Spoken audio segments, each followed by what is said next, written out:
All right, let's jump right into this explainer. Christopher Nolan's 2014 sci-fi epic, Interstellar.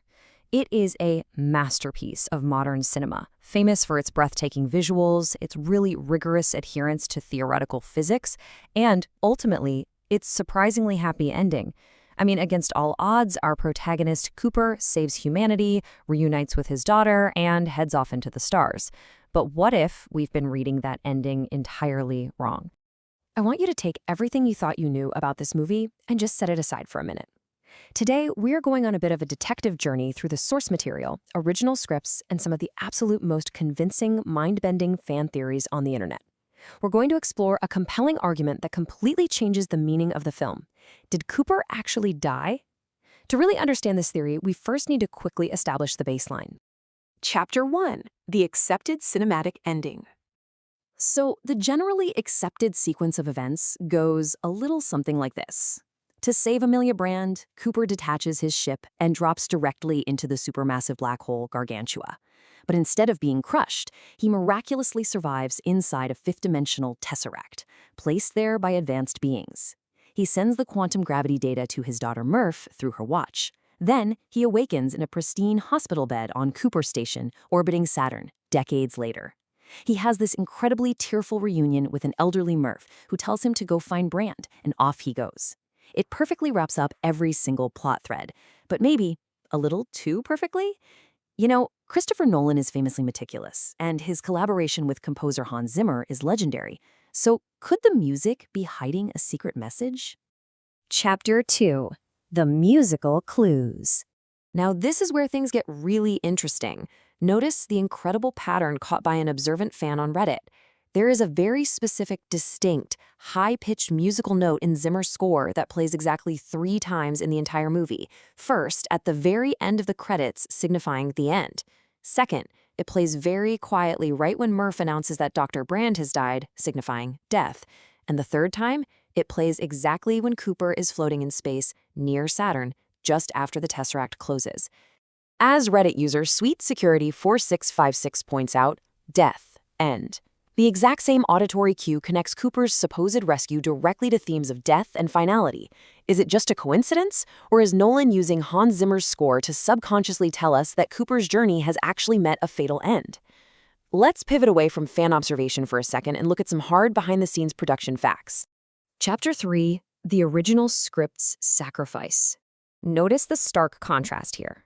On the left, in Jonathan Nolan's original draft of the script, when Cooper tries to send the data back, the wormhole simply collapses. There was no tesseract, no time manipulation, no returning home to a space station. On the right, we see Christopher Nolan's eventual theatrical cut, where he added the tesseract to give the story a more cinematic, miraculous conclusion. So, the crucial takeaway here is that originally, this was always meant to be a classic hero's one-way sacrifice. As Nerdist's Kyle Hill noted, grounding the ending in a straightforward, fatal sacrifice actually bends far fewer laws of physics than surviving inside a fifth-dimensional time cube.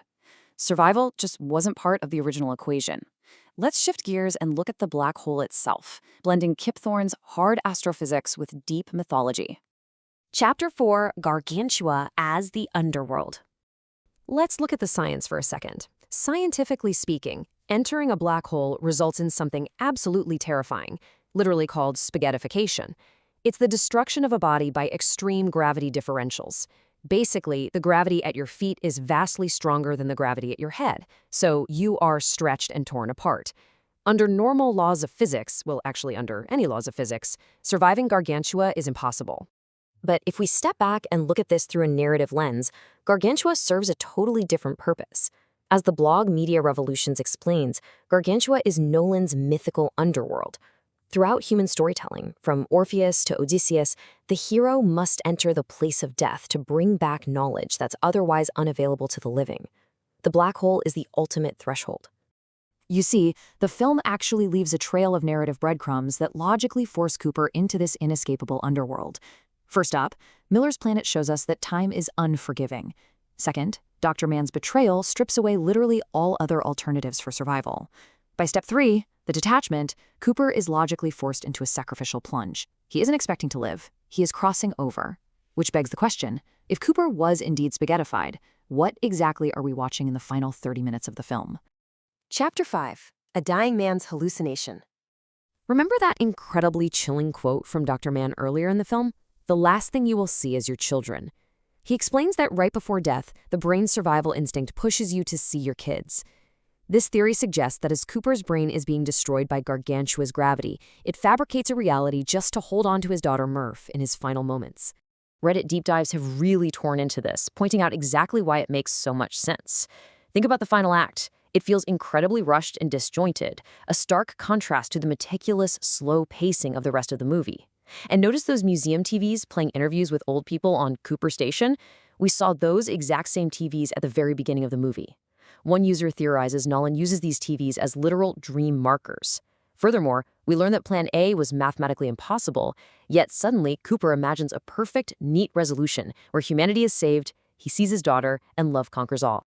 Now, I know what you're probably thinking, but wait, what about the ghost? How did the gravity signals get sent back in time to young Murph? Well, here is the absolute most fascinating twist of this whole theory. Cooper faked the signals himself in the present, before he ever left Earth. Knowing he had to leave his daughter behind, he orchestrated the ghost anomaly, writing the NASA coordinates in the dust himself to make Murph feel like a higher power had chosen them, softening the blow of his departure. The future tesseract we see on screen, that's just his dying mind trying to make sense of the lie he told his daughter. So, let's put these two realities side by side. On the left, we have the literal interpretation, a miraculous physical survival where quantum data saves the day. But on the right, the psychological interpretation, Cooper dies in Gargantua. His mind, breaking down, builds a fantasy resolution to cope with a dying father's immense guilt for abandoning his child. It transforms a triumphant sci-fi victory into just a devastating psychological tragedy. Now, to be fair, we absolutely have to look at the counter-argument here. As Mike Rays from CinemaBlend writes, if Interstellar was actually a huge afterlife odyssey, the hard work of its characters trying to save planet Earth is null and void. Critics of the theory point out that Christopher Nolan is a director deeply rooted in scientific stakes. Would he really invalidate the entire plot of human survival just to tell a supernatural ghost story? Many argue that taking away the literal victory completely betrays the core message of the film. And so we arrive at the ultimate question for this explainer: a miraculous survival or a father's final dream? Is Interstellar a story of love transcending dimensions to literally save humanity? Or is it an intimate, heartbreaking look into the dying mind of a father who sacrificed everything, hallucinating a happy ending as he slips into the void? The source material leaves room for both interpretations. The real question is, which reality do you choose to believe? Thanks for joining me on this explainer, and keep questioning what you see.